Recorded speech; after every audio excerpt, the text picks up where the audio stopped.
And every time na parang gusto mong lumayo, ganyan, meron siyang way, meron siyang paraan para mabola ka, para hindi mo siya iwanan, mga kapiksi.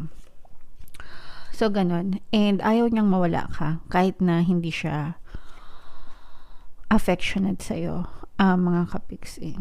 Pero pwedeng magkaroon ng pagbabago because hindi naman everything is changeable and malleable, guys, no? Lahat pwedeng magbago. Even your person, kahit ganun kasama ng ugali niyan.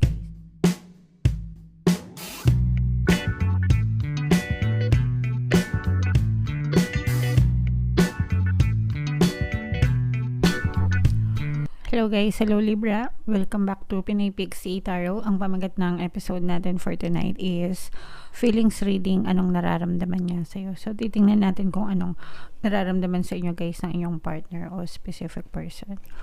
General reading lang, guys. Pwede mag-resonate, pwedeng hindi. Combination ng positive and negative energy, mga kapiksi. Pwede ma-pick up yung energy nyo, guys. Pwede ma-pick up yung energy ng person nyo. Roles can be reversed. If in case hindi kayo naka-resonate dito, try nyo panoorin yung video dun sa zodiac sign ng person nyo, guys. Baka nandun yung energy nyo. So, tingnan natin yung energy surrounding your relationship, mga kapiksi. We have the golden mirror. Meron din tayong healing heart, mga kapiksi.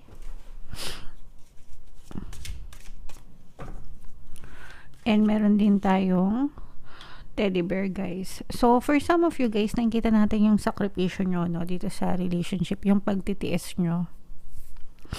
Dito sa relationship na to. For some of you, you may be dealing with a person na medyo arrogante, self-absorbed, ganyan. Yung tipong mapanakit, guys. Mapanakit magsalita, mapanakit yung bunganga niya, ganyan. For some of you, parang dinadown kayo. Pagka dito sa person na to, parang nangliliit kayo, mga kapiksino, kasi parang wala siyang nasasabing maganda tungkol sa'yo, kundi puro negative, ganyan.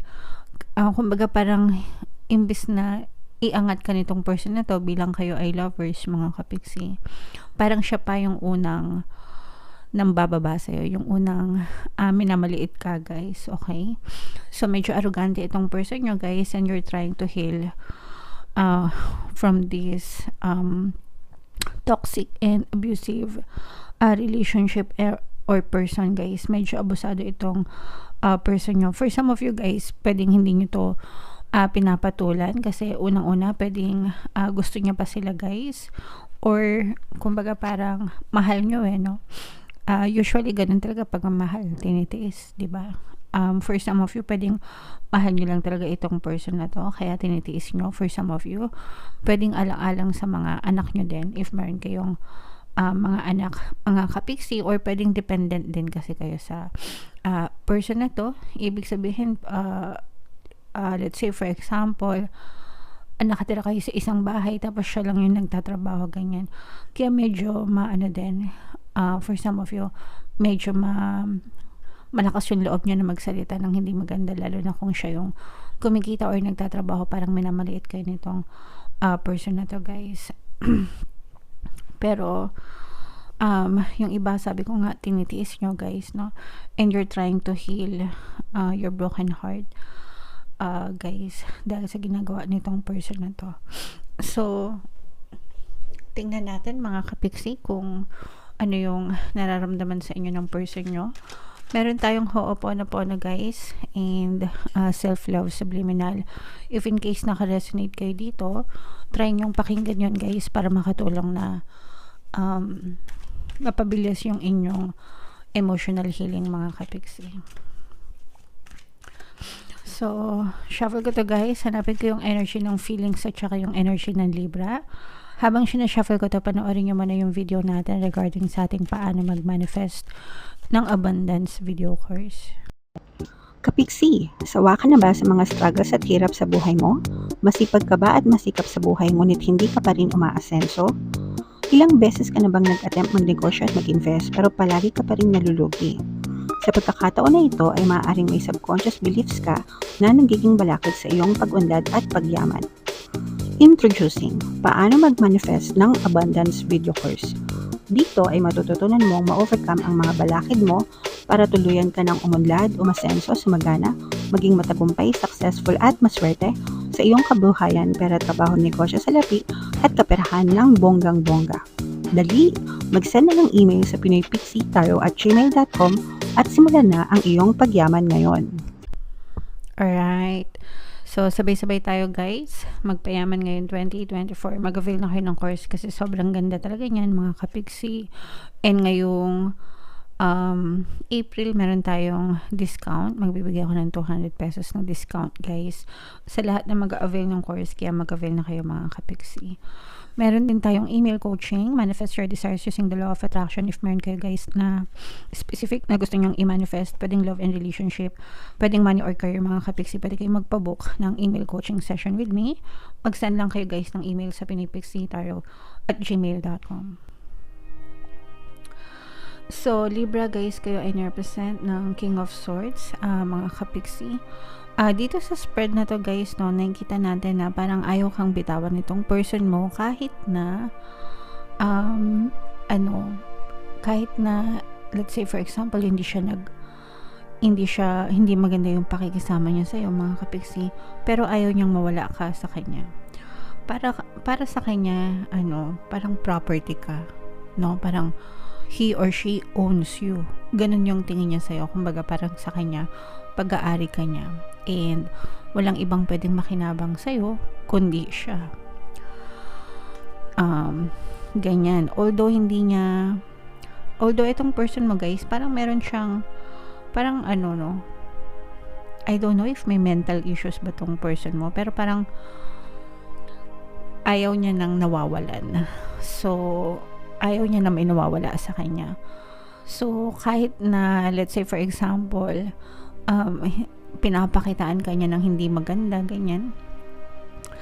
Pero,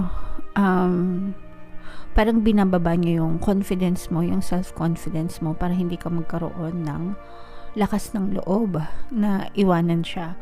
Parang gusto niyang ma-feel na siya lang yung magaling sa mata mo. Okay? And, kumbaga parang gusto niyang iparamdam sa'yo na siya lang yung pwedeng magtiyaga sa'yo. Siya lang yung the best para sa'yo. Okay? Kaya kanya binababa. Naintindihan niyo ba ibig sabihin? Kumbaga parang gusto niyang ipamukha sa'yo na walang ibang tatanggap sa'yo, magtsatsaga sa'yo kundi ako.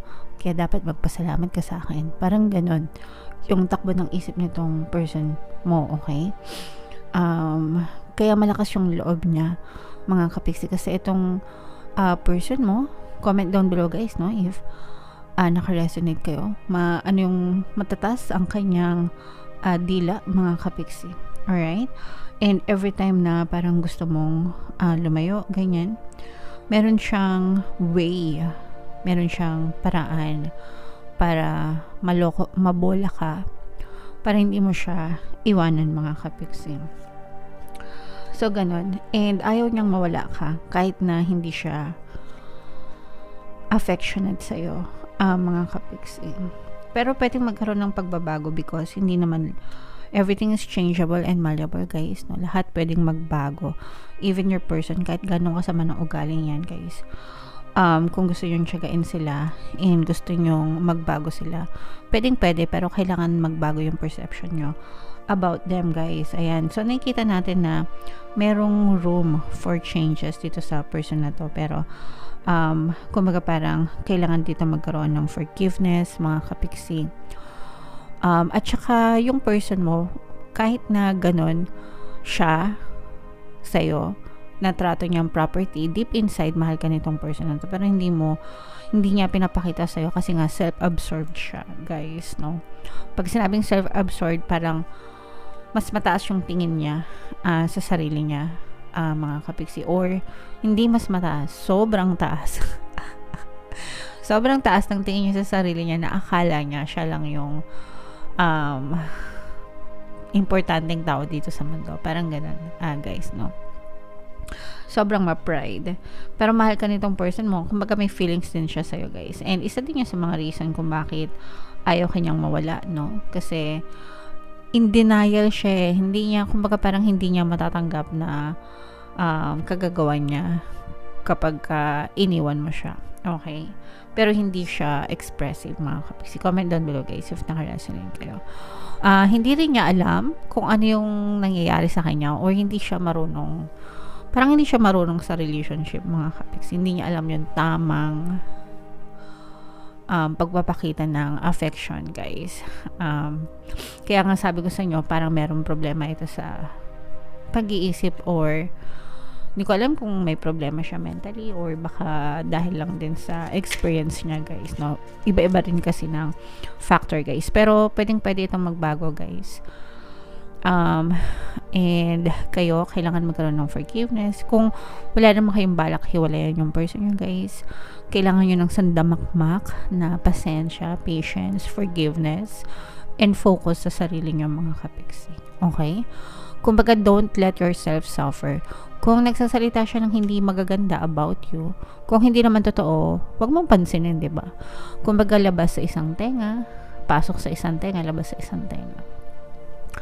Alam mo namang hindi totoo, diba? So, bakit mo hayaan na masaktan ka niya ng ganun-ganon kung hindi naman totoo, diba? So, pasok sa isang tenga, labas sa isang tenga. Focus on yourself, mga kapiksi, and antayin mo, magbabago din yung person nyo, guys. Alright? Meron tayong mga relationship subliminals, no? Yung pampamahal, yan. Yung pampamahal, guys, para magbago yung tingin. Pampabait, meron din. Para magbago yung tingin nila sa inyo and maging mabait sila sa inyo, mga kapiksi. So, tingnan natin itong mensahe sa'yo ng person mo, yung gusto niyang sabihin na hindi niya na masabi-sabi. I look for you everywhere. Napapraning ito, guys. We will be together again. So, for some of you, pwedeng hiwalay na kayo nito, guys, no? Pwedeng hiwalay na kayo. Baka hindi nyo na kinaya yung kanyang pagka-arugante, mga kapiksi. Pero hinahanap-hanap ka nito, guys. Ibig sabihin, namimiss ka nito, guys. And gusto niya na magkabalikan kayo. For some of you naman, guys, parang this is not we will be together again. Parang we will be together forever, no? Kasi itong person mo, sabi ko nga sa inyo, guys, napapraning ito. Hindi nito kayang mawala ka. Panghahawakan ka nitong person mo, mga kapiksi. Ano lang siya, masyado lang mataas yung ihi, kumbaga. Masyadong mataas yung ihi, masyadong mataas yung tingin niya sa sarili niya, pero hindi kanya kayang mawala. If ever man na magkahiwalay kayo, mapapraning ito, guys. As in, in denial lang siya, mga kapiksi. So, hindi ko alam kung maganda yan para sa inyo or pangit yan para sa inyo. Depende siguro sa ugali ng person nyo. Magkakaiba naman kayo ng sitwasyon, mga kapiksi. So, comment down below, guys, if feeling nyo person nyo talaga to and if feeling nyo nakaresonate kayo. Alright? Ito yung ating mga relationship subliminal, guys. Pakinggan nyo para talaga makatulong sa inyo. And ito naman yung ating success stories ng paano mag-manifest ng abundance video course. Click here to subscribe, guys, and click here to join our membership program. Thank you for liking, sharing, and subscribing, and see you again next time. I love you all, guys. Have a nice day. Bye-bye.